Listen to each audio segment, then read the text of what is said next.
Project Blue Book on, and now a lot of people, I think, are watching that going, well, I didn't see that, but I saw this.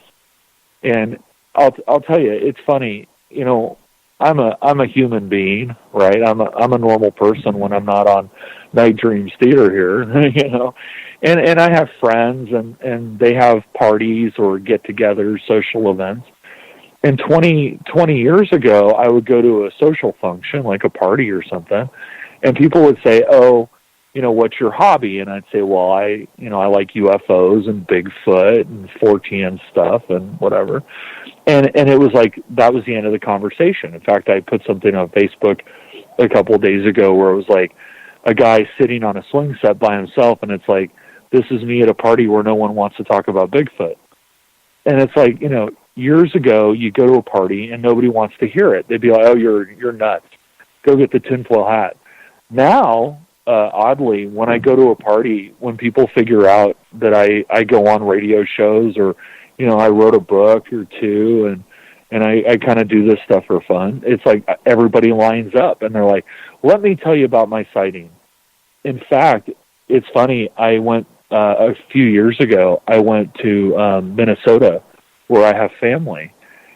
And one of my family members was like, hey, your dad, he's of my dad's generation. He said, hey, your dad told me you like UFOs and stuff. I said, yeah. He goes, I got a sighting for you. And he was like, and he got his friend on the phone, and him and his friend were fishing out on a lake. I mean, it's Minnesota, right? They were fishing out on a lake, and they saw this light doing loops and weird stuff in the sky. And it's like, I just show up, for vacation and I want to see my relatives and hang out on the lake and go fishing and, just do that kind of stuff. And it's like, the first thing I get is, oh, I have a sighting I got to tell you about. So, I think there's been a shift in the acceptance of actually seeing this stuff.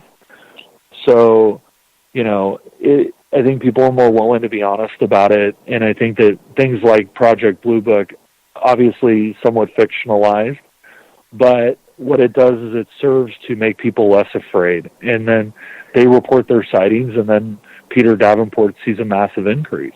Oh, I don't know that there are necessarily more. I think people are just more willing to talk about it. Well, at a party, man, I'm like the guest of honor. Everybody wants to tell me about when they saw Bigfoot, or they saw the Jersey Devil, or, they saw a vampire, or they had a ghost, hit them on the back of the head, or, they saw a light in the sky making geometric patterns. Well, so I think it's changing. Yeah, I just know back, a few years ago, if you started talking about UFOs, people would look at you like, okay, this guy doesn't have both oars in the water.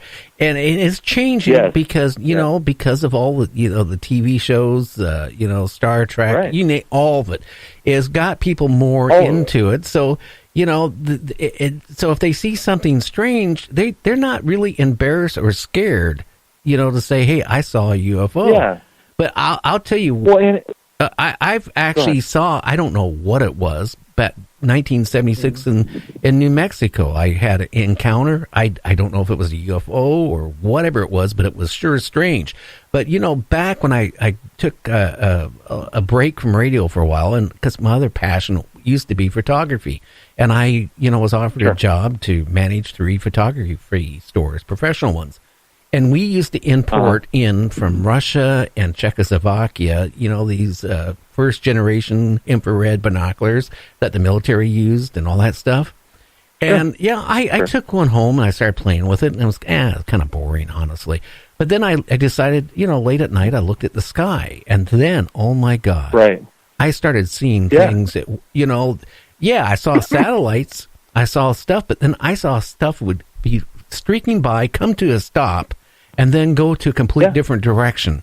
And, it really alarmed me. And then there used to be up here where I'm at, an observatory, and a small one. And I told the guys about it, and I let them borrow a pair of infrared. And then next thing I know, like 13, 14 guys, I wasn't doing it trying to sell them, but they all bought them.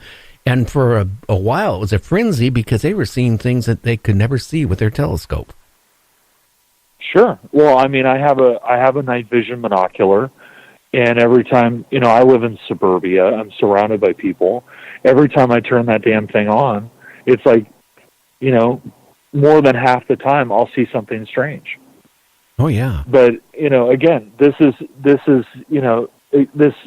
again leading you down that path, right? That, you can get a thermal camera, a cheap thermal camera for your iPhone. I mean, these technologies, right, that they're no longer that cost prohibitive. I mean, you can get a second generation night vision scope that will allow you to see this stuff. You don't need a third generation. A second generation, you can see it with a first generation. Oh yeah. And it's like you can get a first generation one for $100. You can get a second generation one for $500, and you can go out in your backyard and watch weird stuff. So, the technology is coming down in cost, and it's becoming more available to the masses. People are buying them and going out and checking them out. You also have, again, the shows coming on, like Project Blue Book, albeit fictionalized, but it ignites people, and when they see something, they're willing to discuss it. So, I mean, I've had multiple sightings because I chase this stuff. So I've seen plenty of lights in the sky doing really bizarre stuff. And, if you want to see it, it's there. You just have to go look. Now, the argument is, well, is that human or is that alien or maybe both or what? That's something that you have to figure out for yourself on your own journey. But you can sure as hell see the bizarre lights in the sky. They're there. You just have to look. Well, I think we do have a technology. It's far superior than what we, us common people even realize. But, oh, yeah. And I really do, because, I'm going to say this. Some people, if you can believe it or not, but I do think, we have been visited numerous times, more than you could write a book about. Too. And I do think that we probably have been in contact with aliens. I think we might have shared some type. Well, I don't think we would share. We would have really nothing they would want. I think we would accept. Technology. Oh yeah, Mary Joyce runs a reporting center in Cashiers, North Carolina, and she does pretty much the same thing that Peter Davenport does. And she said recently they got an underground base there that they've been actually expanding here recently, which she thought was kind of strange. But she also has a connection with a couple people that are kind of in the government that claim, and this is what she told me, that the aliens are working there with the military, sharing technology. Okay. But she uses the thing that these are the type of the aliens, if you ran into them, you don't want to run into them.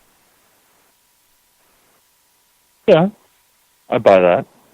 So I think the other thing that I've actually found very interesting, right? On a global level, is that we've really started to really push this exoplanet search thing. And, what really boggles my mind is that when you're talking about the acceptance of UFOs and the acceptance of alien life on the population, and the fact that somebody would tell her that, and she could come out and say that without any repercussion, is that, there was a star, and they were doing an exoplanet search, and they found that star, and at irregular intervals, they would see shadows passing in front of it. And they very rapidly determined that it's probably not a planet, that it was something else. And then suddenly we're having a conversation of, well, did somebody just see a Dyson sphere? Then a Dyson sphere is a massive construct that was theorized by a guy named Freeman Dyson. And the idea is that if you take all the planets in a solar system and you crunch them down to their raw components, so that you have enough material to create a shell around a star at our orbit, around our orbit, in the Goldilocks zone, as they call it. And you basically build a shell around the star, and then you live on the inside. And, you have 24-hour daylight, but you have an almost infinite amount of space. And suddenly, here we've got real legit astronomers from real legit observatories saying, I think I may have just found somebody building a Dyson sphere. That it's obviously not complete because I can see the star. And then, we'll get weird radio waves that seem to come from nothing, and they'll go, maybe that's emanations from a Dyson sphere, or maybe we're looking at some sort of mega structure that aliens are building somewhere, and we're actually having these legitimate conversations. And this isn't crackpot stuff that you hear in the middle of the night on some AM radio station in the middle of nowhere, in the middle of Kansas. I mean, this is legit stuff coming out of large-scale planet observatories and part of the planet searches. And these, I think that's mind-boggling, that they're actually able to come out and willing to come out and say, you know what, we can't explain it. Or that, remember the asteroid that came through? Oh, yeah. There are a lot of actual astrophysicists and astronomers that documented the fact that it slowed down and sped up. And they're like, we can't explain that thing. Yeah, that's the part I can't understand. How could something like that, all of a sudden start slowing down and then start building back up speed again? It can't. That's not how it works. No, and one scientist was still, and he's still claiming that that was was a UFO. He's saying it's not a asteroid or a big huge rock. He claims it's a UFO, maybe disguised as a whatever. Or one of the, all the way back to Rendezvous with Rama, which is what they would compare it to.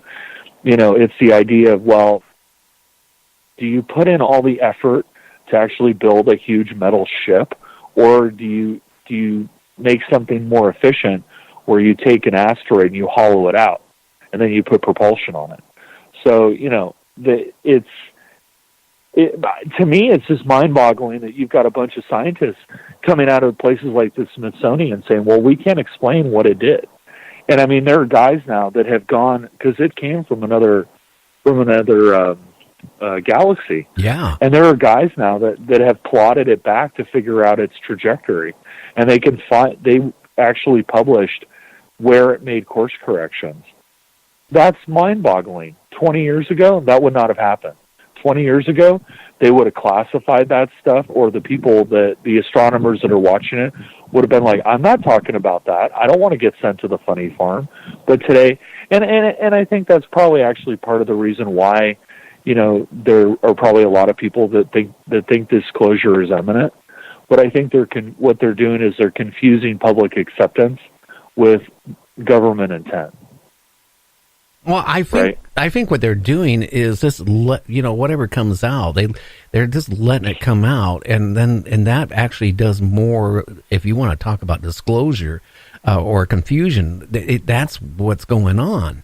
I mean, that's what is so interesting. I'm watching like a couple of my friends that their whole life now for the last month or so has been on disclosure, and that's all they can see. And I just I hate to say it. I hate to get, if it was me, I would sure hate to get caught with my reputation or whatever,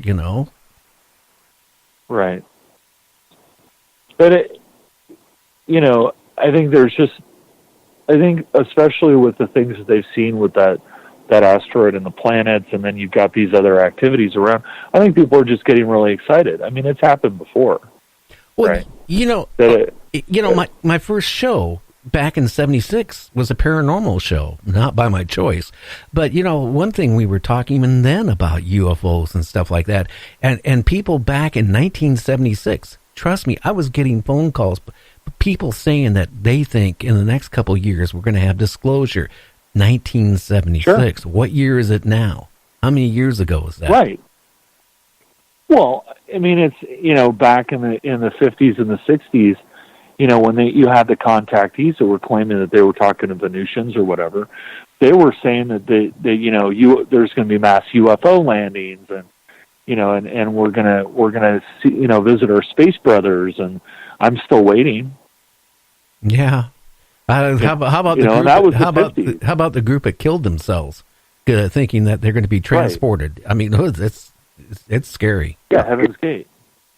Well, and there's actually a funny thing about the whole Hale Bopp thing that, it kind of speaks to this in general,